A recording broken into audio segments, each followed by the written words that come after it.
poems. We'll start with Half-Caste. It's a brilliant poem to actually listen to being read. So we start with the structure. It's got a short opening stanza to grab attention. Excuse me, standing on one leg, I'm half-caste. He's actually opened that up really quickly there, just to make us stop and think straight away. Perhaps a response to the person who's actually, a person's actually called them that. And he's actually made the connection between one leg and half. The idea of half, has actually been brought into us here straight away. There's no punctuation. It's free verse the whole way through, and that obviously shows he's really speaking his mind. Direct address, you is actually used quite a lot the whole way through. And then with the second and the third one, it's almost like he's speaking to society. And then maybe the first and the fourth stanzas, he's actually just speaking to the person with who's the person who's irked him enough to actually make him bring this part off. And it obviously ends with a small piece there to actually still. So at the beginning he's referenced I'm half-caste standing on one leg, and again at the end he mentions the half in the other story. So it has a strong ending because it ties into the opening paragraph as well, stanza, sorry. Okay, so meaning, this is about identity, obviously. Anywhere he says I'm this or I'm that, and again right from the start I'm half-caste, he's talking about how he sees himself, because obviously half-caste here is obviously the mixing of black and white skin in this case, and the term actually means half-made, and it was used to refer to people who were mixed. The second one is obviously stereotypes, because the person that's actually got an idea of him there, or perhaps racism, obviously using the word ignorantly, half-caste, when it's derogatory, meaning half-made, not fully finished. So obviously that's not a nice thing to call someone. And obviously the idea of language and how language has changed. So basically, obviously there was a time when this was acceptable, and now it became unacceptable, perhaps within the last decade or two. So this gives the idea about language and how that actually changes. And obviously he's using his own informal language the whole way through. Or sorry, I shouldn't say informal, sorry, I should say dialectal language the whole way through, which is obviously relevant to the culture from which he comes from. So you've got the images there. You got halves all the way through, the half-caste weather, the half canvas, etc. So it gives us the idea he's trying to reinforce the whole time about something being incomplete. You've got the image. I mean, you really get a sense of him standing there questioning the person who maybe called him half-caste, and he's really proud the whole way through it. He'll stand up for himself. He'll say, explain yourself. What do you mean? What do you mean? What do you mean?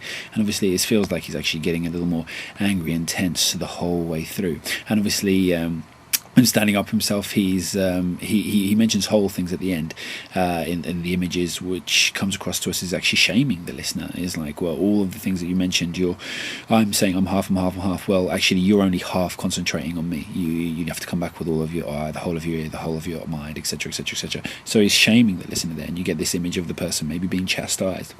So the language, we've got this direct address all the way through. You explain yourself. It's almost like a command as well. Explain yourself.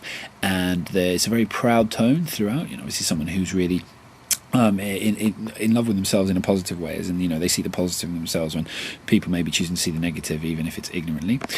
Another point for language then, you've got popular references supporting the arguments when you've actually got it up here. So you've got like Picasso and Tchaikovsky, famous artists and famous pianists being mentioned, obviously, to show that they've used different parts of their art, to different halves and parts of their art to actually construct a beautiful whole, same as he's saying I was put together as a beautiful whole as well.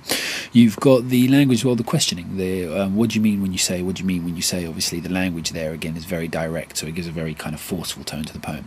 So what does it make us think about? Well, it makes us think about the words we use, and obviously some things that we use, say for example like the word wicked, and how that's obviously changed over time, or sick, how that's changed over time as well. It might also think about people's pride and where they come from and their race, and how they won't let people be ignorant of them and of their culture, and obviously that's true of a lot of John Argos poems.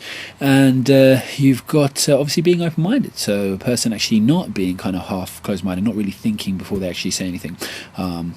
Obviously there's many countries around the world, especially in Arab countries, I know they refer quite openly to black people as niggers just because it's the only way they know it, but they don't know the historical connotations that actually go with it, etc.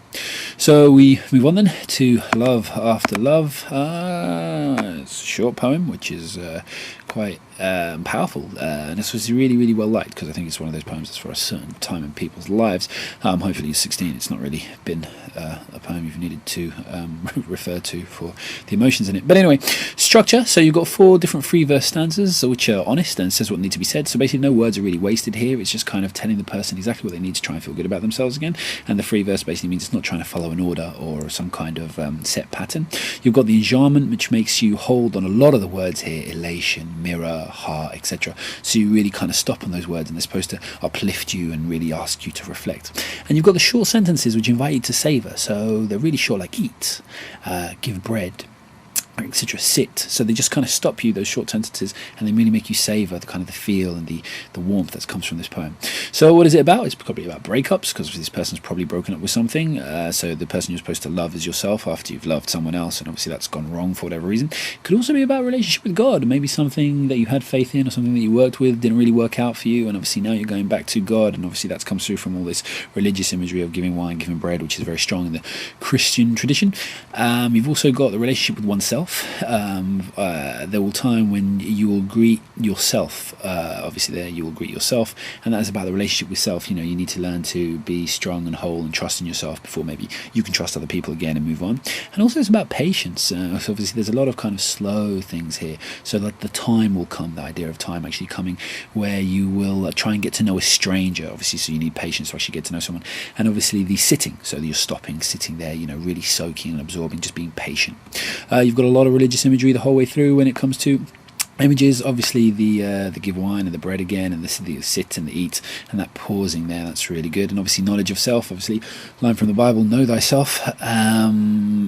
The photos of the past, so it's basically this idea here, this image of the past, and this isn't just like the kind of past of a past lover, but it's probably always dealing with any experience. It could be a parent in this case, it could be something like that. So it's just the ideas, the photos, that it could be anyone from the past, and obviously taking control of it and handling it. So in controlling those pictures, moving the photographs, etc., and the desperate notes, is you kind of taking control of your life. So that's an interesting image.